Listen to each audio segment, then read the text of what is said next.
say the boy. Daniel Martell. He's on meth. He's on meth. He sells meth. And he makes it. He don't like the kids. He eats the kids. He eats her daughter. That's right. But her daughter might know more than you. I think your daughter's mine. You must know what happens. Only 3 people in the state. Exactly. We had to do a party rap, everything. You did your party rap too? Yeah, because we used to drop the kids off over there. So you and Cindy and... Daniel Martell didn't just live in that home. He shaped its reality. To the outside world, he was part of a picture that, at first glance, looked almost ordinary. A man who stood beside a young mother, sharing the responsibilities of life, helping to raise 2 bright, innocent children who weren't biologically his, but who nonetheless seemed to accept him in their small circle. To neighbors, he was a family man. They saw him unloading groceries, tending to small repairs around the house, or walking out to his vehicle in the early mornings. They might exchange a wave, a quick nod, maybe even a short chat about the weather or the latest local news. In the tiny frame of those interactions, there was no obvious darkness, no reason to suspect that the warm facade was anything but genuine. To Lilly and Jack, he was more than just their mother's partner. He was woven into their daily life, the one who might pour their cereal in the morning, zip up their jackets before school, or call them in from the yard as the evening cooled. He was in the background of birthdays, holidays, and those everyday moments that, to a child, simply define what normal is. But normal is a fragile thing. And in that home, normal was something carefully staged. Because behind the curated moments was something far from safe. The living room might have looked cozy when visitors stopped by. A blanket folded neatly over the couch, a few toys scattered across the rug. But what couldn't be seen were the unspoken rules, the quiet tension that hung in the air when his voice took on a certain tone, or the way conversations would abruptly end when someone unexpected knocked at the door. Daniel wasn't just living there, he was controlling the atmosphere. The comfort people assumed existed in that home wasn't organic. It was calculated, maintained like a set piece. To outsiders, it seemed like a family trying to make ends meet. Inside, it was about control, who spoke, who stayed silent, and what stories were told beyond the front steps. Neighbors might recall how, in those early months, he smiled more, engaged more. But over time, some say they noticed a subtle shift, less warmth, more distance. He wasn't exactly unfriendly, but his eyes carried something heavier, guarded. And while most wouldn't dare admit it aloud at the time, there were whispers later that maybe there had been a hardness there all along, one that didn't quite match the role he seemed to play. For Lilly and Jack, their understanding of him was shaped by what they were allowed to see. They didn't have the language for manipulation or control. They knew when to stay quiet, when to avoid asking certain questions, when to retreat into their room without being told. To them, the rules felt like part of life, just another fact of their world. But for someone looking closely, the signs were there. There was a dissonance between the way he presented himself publicly and the undercurrent of unease that lingered privately. Friends who visited rarely stayed long. Their mother sometimes seemed more distracted, less present when Daniel was around, as if she were carefully measuring her words. And while the kids still laughed and played, their energy seemed to change depending on who was in the room. This wasn't the kind of danger you could always see in plain sight. It wasn't screaming arguments in the street or police cars pulling up to the curb. It was quieter, more insidious, like a draft in the walls you couldn't see but could feel if you stood in the right spot. Daniel Martell's influence wasn't just in the decisions made day to day. It was in the shaping of the family's reality. The routines, the tone of the house, even the version of events that got told to others, all filtered through him. And because there was no visible crisis, no glaring signs for outsiders to point to, the illusion of stability held. Until it didn't. When tragedy finally struck, those who thought they'd known the family began replaying old interactions in their minds. That strange glance he gave once. The time he stepped in to answer a question meant for someone else. The way conversations about the children always seemed to circle back to his narrative, his version of what they needed, what was best. Looking back, the curated moments now seemed like props. A family photo taped to the fridge, a holiday card with smiling faces, snapshots that hinted at love and normalcy, but which now sat under the shadow of everything that came after. The truth is, Daniel Martell didn't have to shout to control a room. He didn't need to raise his hand to set limits. His presence alone dictated the flow of the household, shaping not just how life looked from the outside, but how it felt from within. And for Lilly and Jack, growing up in that kind of environment meant they were living inside a story they didn't write. A story that, in the end, would take a turn no one could undo. Because sometimes danger doesn't arrive as a stranger at the door. Sometimes, it's already sitting at the kitchen table. Night after night, a thin veil of smoke would drift over fences. Chemical. Acrid. Unmistakable. It wasn't from a fireplace. It wasn't from burning leaves. It was something else entirely, something no child should breathe. The air in the neighborhood used to be crisp. On cool evenings, you could smell pine from the woods nearby, or the faint, earthy scent of wet soil after a late-day rain. But lately, that purity had been replaced by something harsher, heavier, something that clung to clothes and hair, lingering long after you stepped inside. At first, the residents brushed it off. Probably just someone burning trash, they said. Or, maybe one of the factories nearby had a rough day. It was easier to believe it was nothing than to consider what it could mean. But this smoke, it didn't behave like normal smoke. It didn't curl lazily upward and vanish. It drifted low, almost like fog, seeping into gardens and playgrounds, pooling around the tires of parked cars. The streetlights caught it in their yellow halos, turning the night into a ghostly blur. For the children, it was just another strange thing about the neighborhood. They coughed a little more in the mornings. They got more nosebleeds than before. But kids are resilient, too young to connect symptoms to causes. For the parents, though, unease began to gnaw at the edges of their peace. By the second week, rumors spread. Some said the chemical plant down the highway had been running extra shifts. Others whispered about illegal dumping, someone burning waste to save disposal costs. No one had proof, but everyone had theories. Mrs. Keller from 3 houses down said she'd seen a truck in the industrial lot at 2 in the morning, unloading barrels into a rusty incinerator. Mr. Alvarez swore he heard machinery running late into the night, far beyond legal hours. The town council promised to look into it, but their words rang hollow, especially when nothing changed.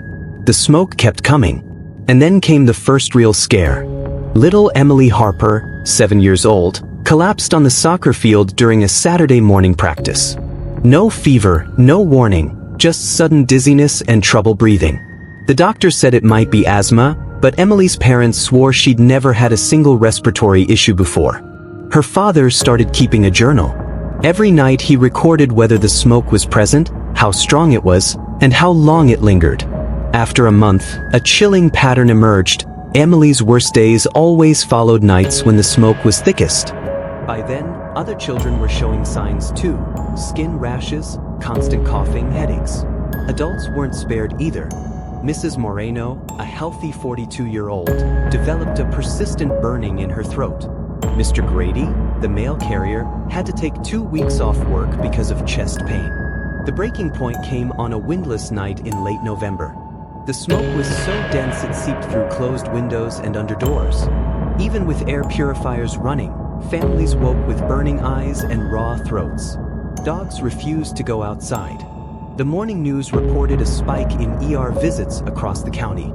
Finally, a group of residents decided enough was enough. They organized a late-night stakeout, cameras ready. Hidden in cars and behind hedges, they waited. At 1:43 a.m., headlights appeared down the service road. A battered truck rolled into the fenced industrial lot, its cargo bed stacked with unmarked drums. Within minutes, a mechanical hum filled the air, followed by the telltale plume rising from a tall, dented smokestack. But what they saw next made their stomachs turn. In the harsh glare of the truck's mounted lights, the barrel's warning labels were visible: hazardous waste. Not general trash. Not wood scraps. But chemicals known to cause cancer, nerve damage, and respiratory failure. The group captured everything: photos, video, timestamps. They took it to the press, to environmental agencies, to anyone who would listen. Within 48 hours, the small-town scandal had gone national. News vans lined the streets, broadcasting images of the smoke curling over swing sets and basketball courts. Experts confirmed the worst fears. The plant had been illegally burning toxic waste for months, maybe longer. The company denied it at first, calling the videos misinterpreted. But then the EPA released its preliminary findings. Soil samples from yards near the lot showed dangerously high levels of heavy metals and chemical residues. The plant was shut down pending investigation. Lawsuits piled up. Angry parents demanded blood tests for their children. Yet, for all the public outrage, cleanup was slow. The toxins had already seeped deep into the ground, the water, the very air the town breathed. And while officials argued over jurisdiction and penalties, the people were left wondering how much damage had already been done. For many, the betrayal cut deeper than the contamination itself. This wasn't an accident, it was a choice. Someone had decided their safety, their children's health, was worth less than the cost of proper waste disposal. The night the truck stopped coming, the neighborhood was eerily quiet. No hum of illegal machinery. No acrid fog curling along the fences. Just a stillness that felt almost unnatural after months of intrusion. But quiet didn't mean safe. The coughs didn't vanish overnight. Emily still needed an inhaler for gym class. Some gardens never recovered, their soil too poisoned to grow vegetables again. The air smelled cleaner, yes, but beneath that was the lingering knowledge that it could happen again, anywhere, anytime, if no one was watching. And so the residents kept their cameras ready. They learned the smell of every normal fire, every harmless grill, every passing diesel truck, so they would know the moment something wasn't right. Because they understood now, danger doesn't always roar in with sirens. Sometimes, it slips in on the wind, thin and gray, while the rest of the world sleeps. When investigators finally stepped beyond that fence, what they found was more than suspicious. It was disturbing on a level that made seasoned officers exchange uneasy glances. Melted plastic lay in warped, twisted shapes, as if something had been deliberately destroyed in high heat.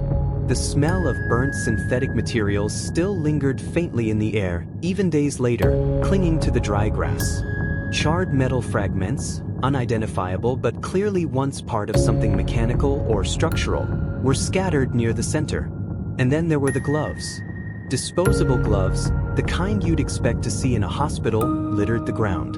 Some were crumpled, others stretched out flat in the dirt, as if carelessly tossed away after use.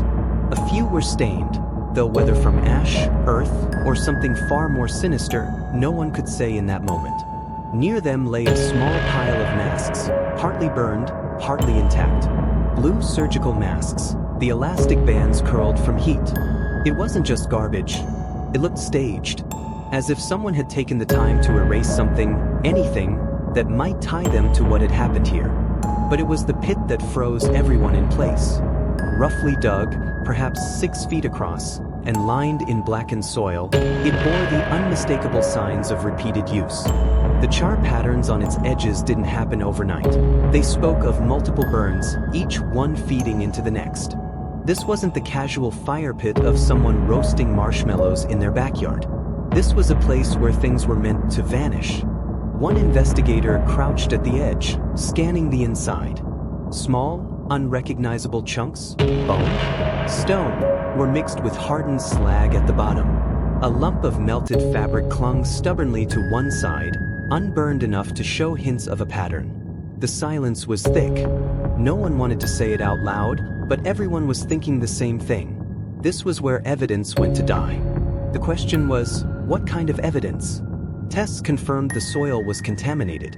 At first, the numbers didn't mean much to the average resident.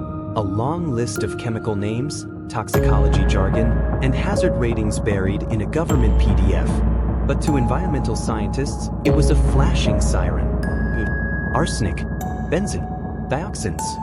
Residues that don't just disappear after a few days in the sun. They linger, seeping deeper into the ground, finding their way into the food chain, into drinking water, into lungs. The lab reports were blunt. The contamination levels weren't just above the safe limit. They were several times higher. Enough to cause irreversible lung damage over prolonged exposure. Enough to alter brain function, causing neurological deterioration, tremors, even hallucinations. And this wasn't speculation. These were effects documented in decades of medical literature. People began connecting dots they didn't want to see. The unexplained coughs, the constant fatigue, the headaches no one could explain.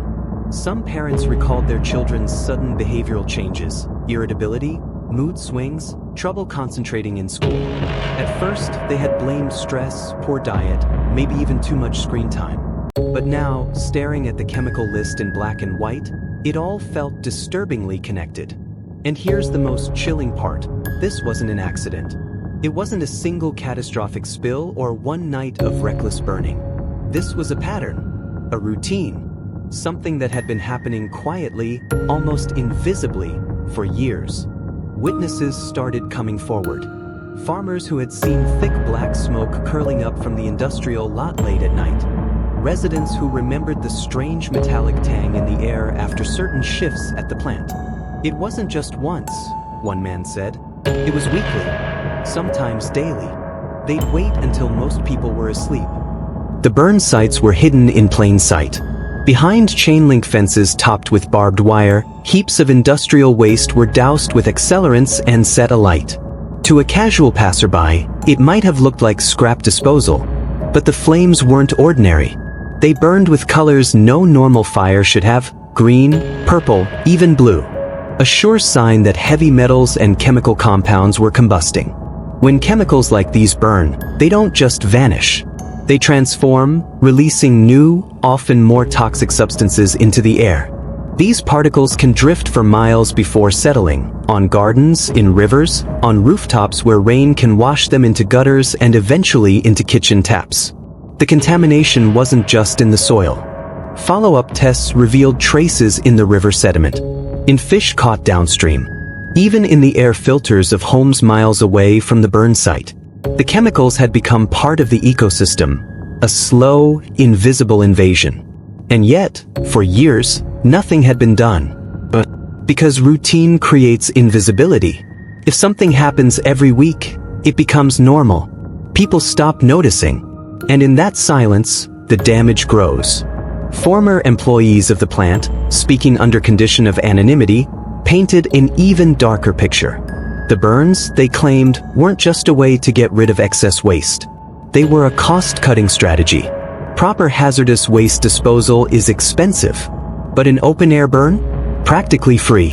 Management knew it was illegal, one whistleblower said, but they also knew enforcement was a joke. Inspectors only came when warned. By the time they showed up, the pits were clean, and the smoke had long cleared.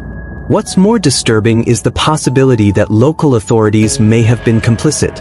Records show that complaints about the smell and smoke were filed with the Environmental Office as far back as a decade ago. But every case was closed without evidence. No samples collected. No surprise inspections. Then came the health crisis. One by one, cases started stacking up. A 34-year-old man hospitalized with unexplained lung scarring. A teenage girl developing tremors usually seen in much older patients. Two elderly neighbors diagnosed with rare forms of cancer within months of each other. Local doctors noticed the cluster, but without official acknowledgement of environmental hazards, they could only speculate. The turning point came when an independent environmental watchdog stepped in. Using crowdfunding, they hired their own team to collect samples, not just from the burn site, but from gardens, schools, and playgrounds. The results matched the earlier confidential government report almost exactly. High levels of toxins, the same ones linked to lung and brain damage, the same ones residents had unknowingly been living with for years. The community was furious. Public meetings turned into shouting matches. Parents demanded to know why children had been allowed to play in contaminated parks. Farmers wanted compensation for crops they now feared were poisoned. And the plant's representatives? They claimed ignorance, insisting they followed all applicable safety protocols. But the timeline told another story. Satellite images revealed discoloration in the soil patterns going back nearly 15 years, each patch matching known burn locations. Archival weather data showed spikes in particulate pollution in the same periods. And in one damning photograph, taken by a former worker, a pile of rusting barrels sat next to an active burn pit, their hazard labels clearly visible. The routine had been running so long, it had become part of the landscape. The smoke was just part of living here. The strange colors in the night sky were nothing to worry about. But when you live in a poisoned environment, normality itself becomes dangerous. Now, cleanup could take decades. Toxic chemicals like dioxins and heavy metals don't break down easily. Some bind to soil particles for generations. Others sink into groundwater, spreading contamination miles beyond the original site. Experts warn that even if the burning stopped today, the health impacts could continue for years, maybe lifetimes. And the real tragedy? It didn't have to happen. All of this, the sickness, the poisoned land, the shattered trust, was preventable. Proper disposal methods exist. Strict environmental laws exist. But laws mean nothing without enforcement, and enforcement means nothing without the will to protect people over profits. As one environmental lawyer put it, this was not an accident of nature. It was a crime of convenience. The investigation is ongoing. Criminal charges are being considered. Civil suits are already being filed. But for many residents, the damage is done. They've lost their health, their livelihoods, and in some cases, their faith in the system meant to protect them. Still, a small hope remains. The exposure has sparked activism. Local youth groups are planting trees in remediated soil. Scientists are offering free workshops on how to test home gardens. And more eyes are on the plant now than ever before. Because now the community knows the truth. This wasn't a one-time burn. It was a routine, one they'll never allow to happen in silence again. The most disturbing detail. It's one thing to hear about a tragedy from afar. It's another to stand there, feet planted on the same dirt, and realize how close it all was. When investigators walked the property, they noticed something so subtle, so seemingly innocent, that at first it barely registered. But the more they looked, the heavier the air seemed to get. Just meters from the gaping excavation pit, the very spot now under scrutiny, were the remnants of a child's world frozen in time. A small, red toy truck sat overturned in the grass.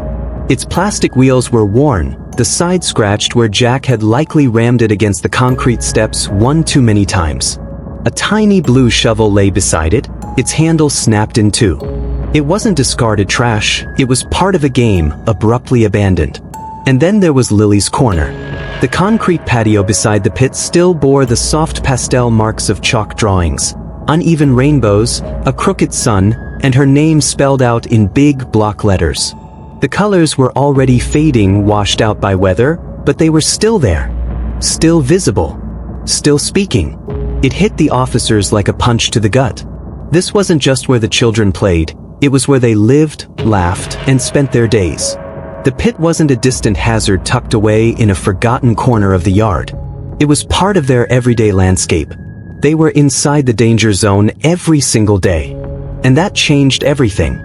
When you see a hazard from a distance, the brain files it away as over there, a threat to be cautious of, but one with boundaries. But here, there were no boundaries. The toys weren't outside the yellow tape, they were inside it. The chalk wasn't on a safe sidewalk, it was right next to an active excavation site. The proximity raised disturbing questions. How often did the children wander to its edge? Did they ever peer over, curious about what lay inside? Had they ever been told to stay away? Or was it treated casually, as if nothing could happen? Neighbors later recalled seeing the kids playing near the area in recent weeks. One even remembered calling out to warn them about getting too close. "I figured someone was watching," the neighbor said quietly. It's their backyard." The RCMP team photographing the site didn't just take wide shots. They captured close-ups of the toys and chalk marks, framing them in relation to the pit.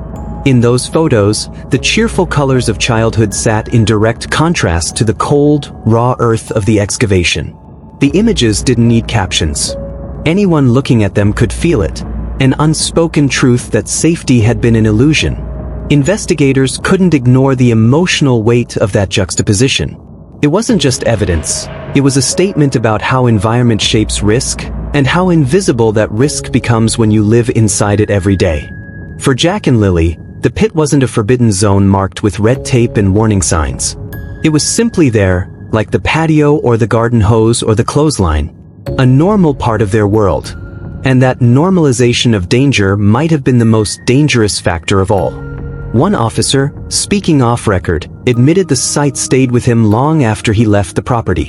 You walk into hundreds of scenes in this job. Some are messy, some are tragic. But this was different. You see the toys, you see the drawings, and you realize they never stood a chance. The hazard was right there in their play space. That's what keeps you up at night. The psychological impact on the investigative team was real. Crime scenes are often stripped of context, sterilized into evidence logs and numbered markers. But here, the context screamed at them. The children hadn't wandered into danger. Danger had been living with them, breathing down their necks every time they played outside. The pit itself wasn't small. Several meters across, deep enough to swallow an adult, and bordered only by loose dirt and uneven ground. On some sides, the drop was sheer, nothing to stop a fall except the bottom. On others, it sloped in just enough to tempt a child into thinking they could climb in and back out again. And yet, despite this, there was no secure fencing. No locked barrier. Just an open wound in the earth. For safety inspectors and forensic engineers, the scene was a textbook case of normalized deviance, a term used to describe when unsafe conditions become accepted as normal simply because nothing bad has happened yet. Over time, the absence of an accident becomes mistaken for proof of safety. And in that gap between perception and reality, disaster waits patiently. It's chilling to think about how many afternoons the children must have played within arm's reach of that drop. How many times a ball rolled dangerously close? How many times a chalk line ended just centimeters from the edge?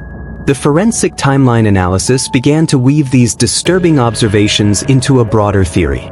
If the children disappeared within minutes, and their play areas were this close to a hazard, could this have been a key factor?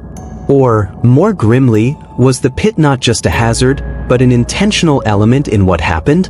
Family members were questioned again about the pit, how long it had been there, what purpose it served, whether the kids had been warned about it. Answers varied. Some claimed it had been dug for repairs. Others suggested it was part of a landscaping project. But the one thing no one could deny was that it was open, unguarded, and dangerously close to where the children spent their time. Investigators brought in child behavior specialists to consult. Their opinion was blunt. Children this age are drawn to novelty, to open spaces, to places they're told not to go. The absence of a secure barrier is essentially an invitation. You might as well leave a ladder leaning against a roof and hope no one climbs it. This insight deepened the urgency of the case. It wasn't just about where the kids went, it was about what hazards they had been exposed to daily. And it reframed the entire investigation. Instead of looking solely outward, towards abduction, towards strangers, the danger inside the property itself had to be considered just as seriously. Journalists covering the case fixated on this detail when leaks about the toys and chalk drawings reached the press. Headlines began to appear. Were Jack and Lilly playing on the edge of disaster? And backyard of danger. New photos emerged from Sullivan property. Public reaction was swift and divided. Some furious that such an obvious hazard had been left unfenced, others defensive, insisting accidents happen no matter how careful you are. But for those who had stood there, who had seen the pit, the toys, the drawings, there was no escaping the truth. This wasn't just bad luck. This was preventable. And prevention had failed. The toys and chalk drawings became more than background details. They became symbols, silent witnesses to what had been allowed to exist. Every time investigators reviewed the photographs, they weren't just seeing evidence. They were seeing a warning, frozen in time, about what happens when danger becomes invisible because it's been there too long. In the end, the most disturbing detail wasn't the pit itself. It wasn't even the fact that it was unfenced. It was that the children's lives were built right alongside it, so seamlessly that it blended into the fabric of their play. That's the part that haunts. That's the part that doesn't let go. Neighbors had noticed for years. Not just once, not just a fleeting incident, but a pattern that repeated itself like a sinister ritual. They saw the fires. Sometimes small, sometimes raging high enough to silhouette the trees in an orange, trembling glow. They smelled the smoke. It wasn't the warm, nostalgic scent of a backyard bonfire or the earthy aroma of autumn leaves burning. No, this was acrid, chemical, and sharp, a smell that clung to your clothes and lingered in your lungs long after you stepped inside. They heard the crackle of something unnatural burning. It wasn't the soft pop of pine or the comforting hiss of damp wood. It was harsher, brittle plastic splitting, treated with snapping, strange hisses and muffled pops from materials that had no business being in an open fire. Over time, whispers began to spread. Neighbors traded glances over fences and exchanged quiet comments in driveways. "What is he burning now?" one might murmur. "And why so often?" One even saw Martell wearing a respirator, a heavy-duty one, the kind you'd expect a demolition worker or hazardous waste cleaner to wear. The image stuck with them. Martell, face obscured, breathing in filtered air, while the children stood nearby, completely unprotected. No masks. No distance. Just small bodies inhaling the same strange smoke that made grown adults cough from 100 feet away. It wasn't a one-time thing either.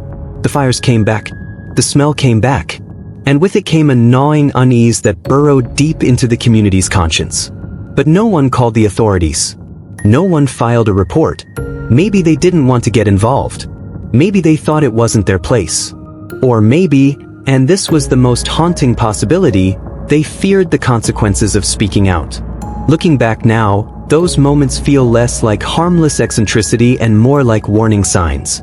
Bright, flashing red flags that everyone saw, but no one acted on. Because hindsight is cruel like that. It makes you realize the truth was right there, breathing the same air, and no one moved fast enough to stop what came next. Medical records revealed a disturbing pattern, one that no one had connected until now.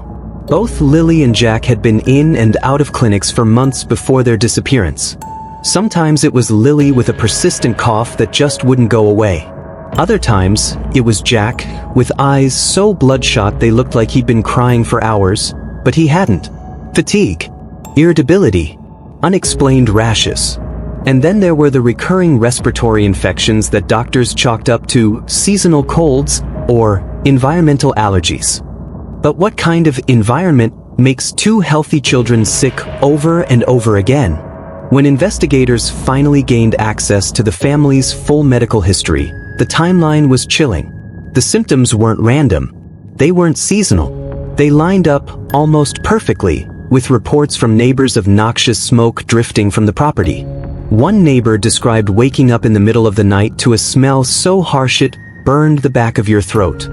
Another recalled seeing thick black plumes rise from a burn barrel behind the house, smoke heavy enough to hang low over the yard for hours. And yet, in all that time, no one thought to connect those fires to the children's worsening health. Until now. The most haunting detail?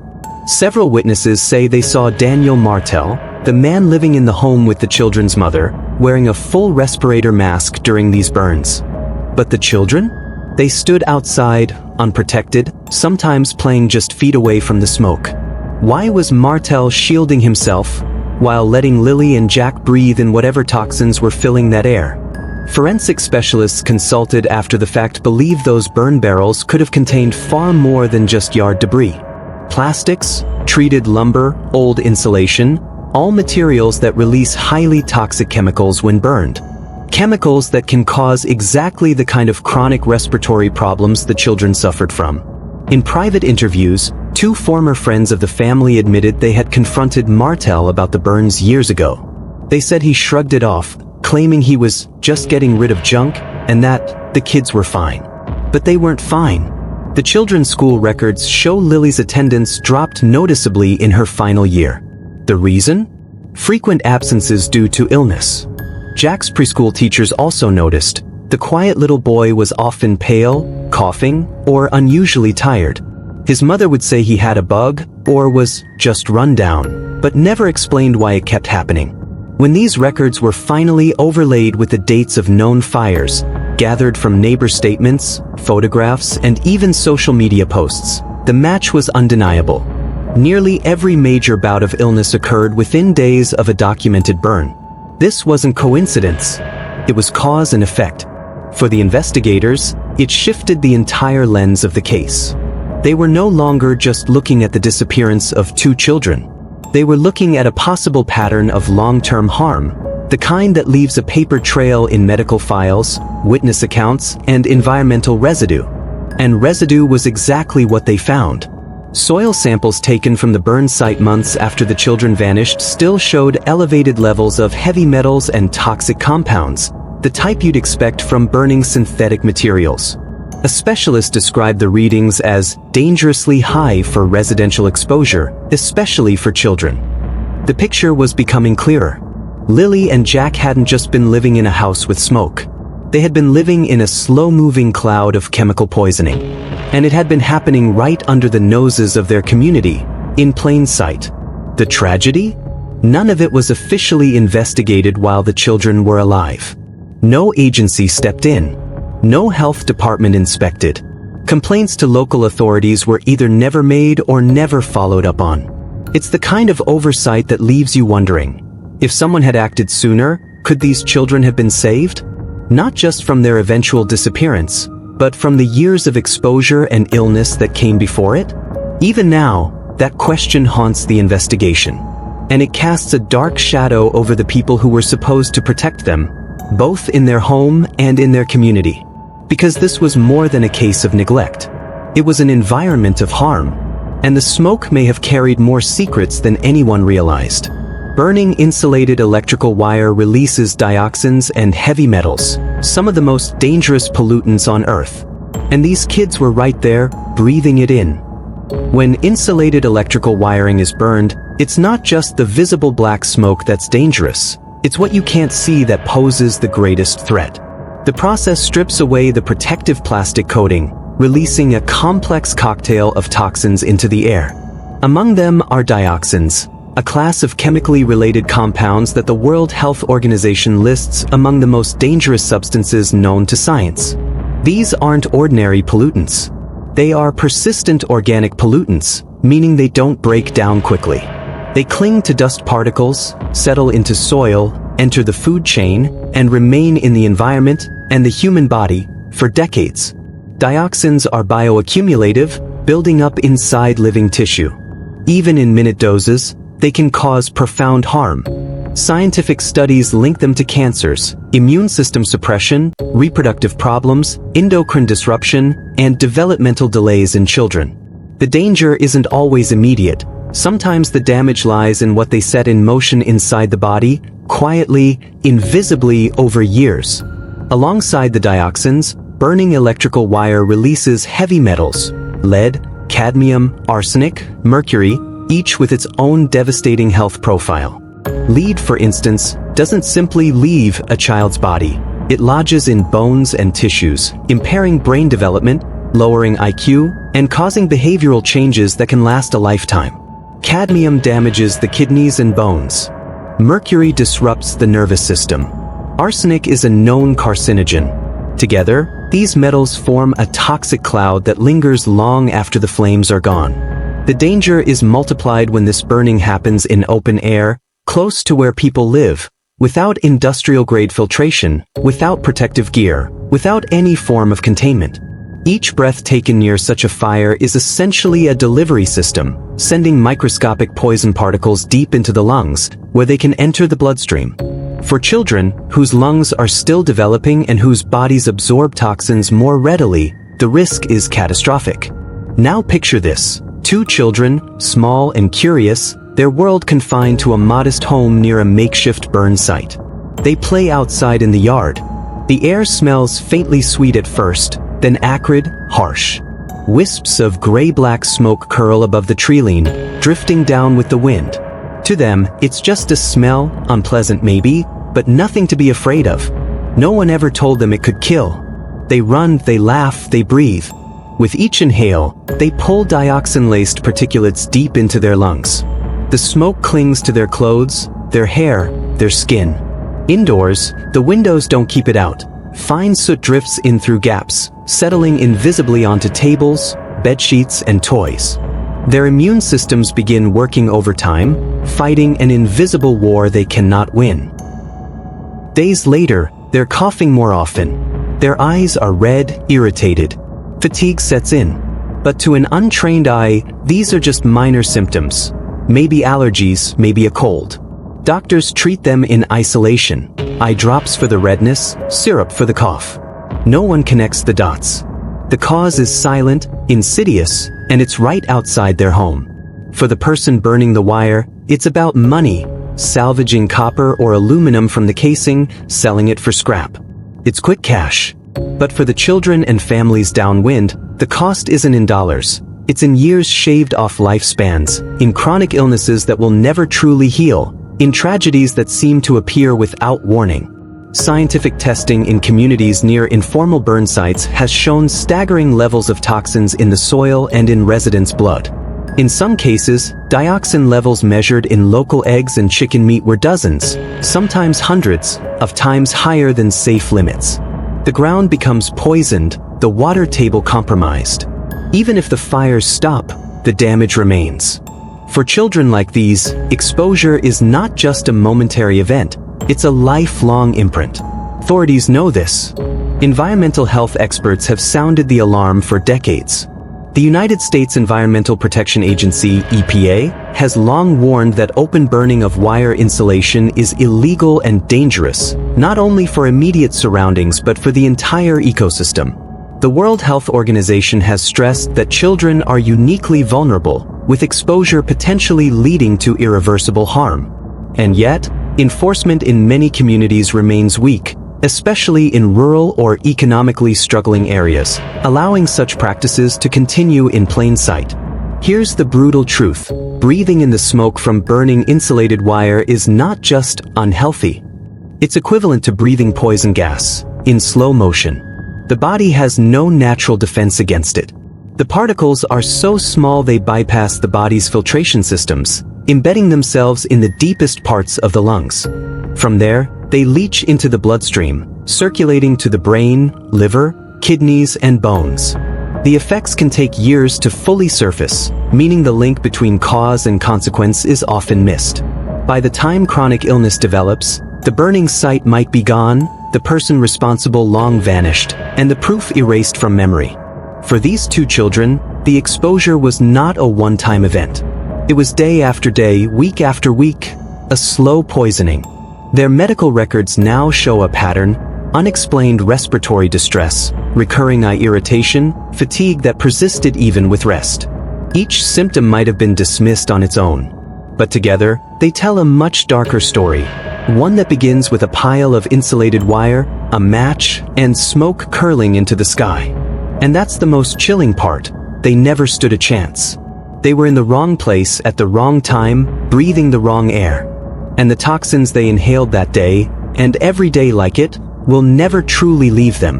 Burning insulated electrical wire isn't just a bad habit or an environmental violation. It's a chemical assault. It leaves behind an invisible crime scene, one that stretches far beyond the burn pit. In this case, the evidence isn't in fingerprints or footprints. It's in the blood tests, in the medical histories, in the soil samples. And it's in the quiet tragedy of two young lives already altered by something they didn't even know was happening. Receipts, GPS logs, salvaged copper. At first glance, these might look like random fragments of unrelated activity. But when you start piecing them together, a far darker picture emerges. One that reveals this was never about careless disposal, never about some one-time lapse in judgment. This was a system, a deliberate, organized operation. The receipts, crumpled and oil-stained, show repeated sales of stripped copper and other metals, transactions carried out under the radar, almost always in cash. Each one marked with just enough vague information to pass casual scrutiny, but with patterns that, once traced, pointed to the same people over and over again. Then there were the GPS logs, silent witnesses to the movement of vehicles used in the operation. The data didn't lie. They painted a damning trail, repeated trips to secluded burn sites, late at night or in the early hours when no one was supposed to be watching. These weren't accidental detours. They were part of a calculated routine carried out with precision. And the salvaged copper, gleaming, stripped bare, its insulation burned away in open flames. This is where the crime deepened into something far more sinister. Because burning insulated electrical wire isn't just messy, it's toxic on a level most people can't begin to imagine. The process releases clouds of dioxins and heavy metals into the air, some of the most dangerous pollutants known to science. Dioxins, carcinogenic compounds that can linger in the human body for decades, don't just vanish after the smoke clears. They settle into the soil, into the dust, into the lungs of anyone nearby. And that's where the human cost becomes impossible to ignore. 2 children, innocent, unaware, and completely unprotected, were right there. They weren't just in the vicinity, they were breathing it in. Every breath was a dose of invisible poison. Every cough could have been their bodies trying to expel particles that might never leave. The operation didn't just break environmental laws, it gambled with human lives. And for these kids, the stakes couldn't have been higher. This wasn't a faceless industrial disaster in some distant city. This was right here, in a community where children played in the yard, where families trusted that the air they breathed was safe. Instead, those families were living in the shadow of a criminal enterprise that treated toxic smoke as a byproduct of profit. Investigators say the signs were everywhere if you knew what to look for. The unusual smells, the discolored soil near the burn sites, the metallic taste in the air after certain nights. But for months, maybe years, no one connected the dots. No one stopped to think that these isolated red flags were all pointing to the same illegal core. When the truth began to surface, it didn't come in a single revelation. It came like a slow bleed of evidence, each new detail making the whole operation harder to deny.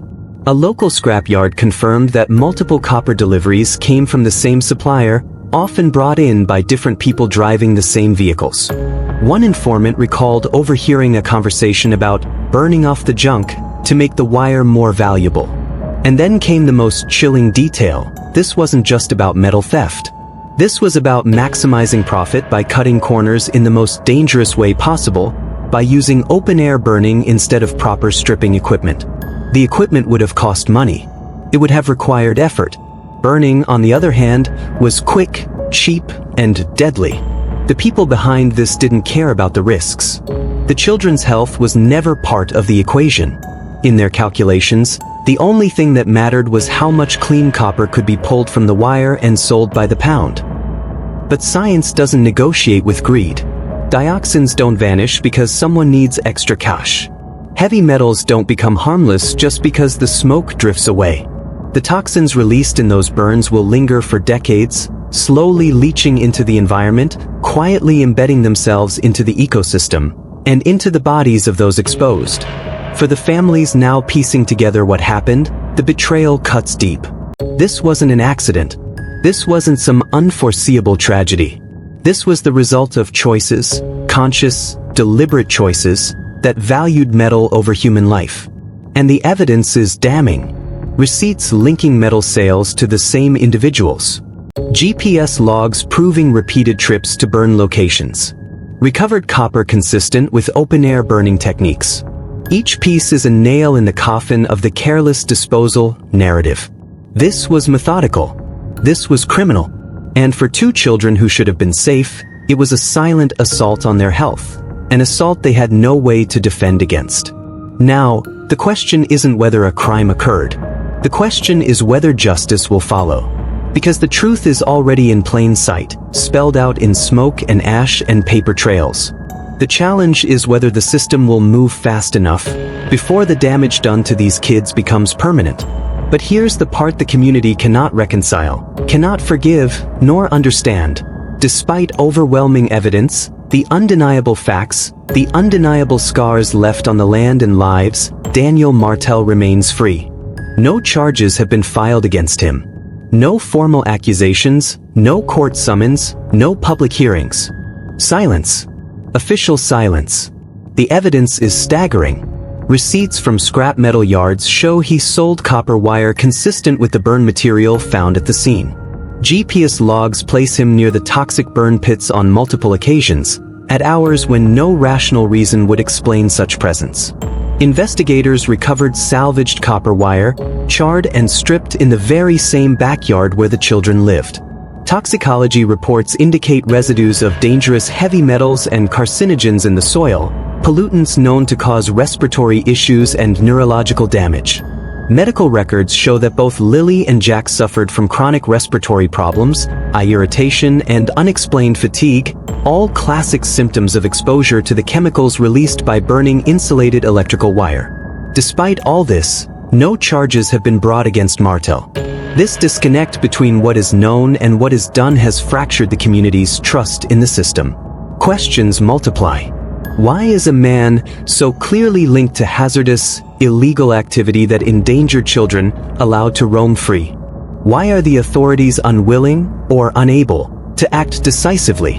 What invisible barriers protect him? Local residents, many of whom have lived alongside the family for years, find this silence infuriating and incomprehensible. They remember the acrid smell that hung in the air like a heavy fog on summer nights. The smoke, thick and chemical-laden, that drifted over fences and seeped into their homes. The burnt plastic residue found on their clothes and in their yards. The fact that one neighbor saw Martell wearing a respirator mask while the children played just feet away, unprotected and vulnerable. These are not stories whispered in fear or rumor. They are documented, recorded, witnessed. Yet the official response remains muted, hesitant, slow. A chilling paradox where the line between justice and neglect becomes dangerously blurred. The frustration is not confined to whispers behind closed doors. It has spilled into public gatherings, town halls, and online forums, where anger and grief have morphed into vocal demands for accountability. Mothers clutch their own children tighter at night, fearful and questioning if they truly live in a safe community. Fathers voice their outrage at the systemic failures that allowed this situation to persist. Teachers and social workers share their private doubts, asking if they missed crucial signs, or if the system's limitations made it impossible to intervene sooner.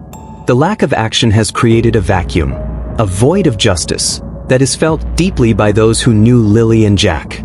Those who saw the children's innocence fade under the shadow of neglect and toxic danger. Those who saw the red flags, raised concerns to authorities, and yet watched as the situation escalated beyond anyone's control. At its core, this is not simply about a man and his illegal wire-stripping operation. It is about a man who knowingly subjected 2 children to a hazardous environment, a toxic haze of burning chemicals that no child should ever be forced to breathe. It is about a community grappling with the failure of protective systems designed to shield the vulnerable. Burning insulated electrical wire releases some of the most dangerous pollutants known to science: dioxins, heavy metals, and carcinogens that linger in the air and soil for years. The dioxins alone are linked to cancer, birth defects, and neurological damage. Heavy metals such as lead and cadmium can cause developmental delays and chronic health issues. For children, whose bodies and lungs are still developing, exposure is catastrophic. And yet, Jack's toys sat just meters from the fire pit, their bright colors faded by the smoke. Lilly's chalk drawings still decorated the patio nearby, a stark reminder that this was their home and their danger zone. The cruelty is in the proximity, in the negligence that allowed this burning to continue regularly and unchecked. It was not a one-time accident or an isolated incident. It was a routine, a pattern of behavior that put 2 innocent lives at risk every single day. Medical records obtained during the investigation reveal a disturbing timeline. Both children had persistent respiratory problems long before their disappearance.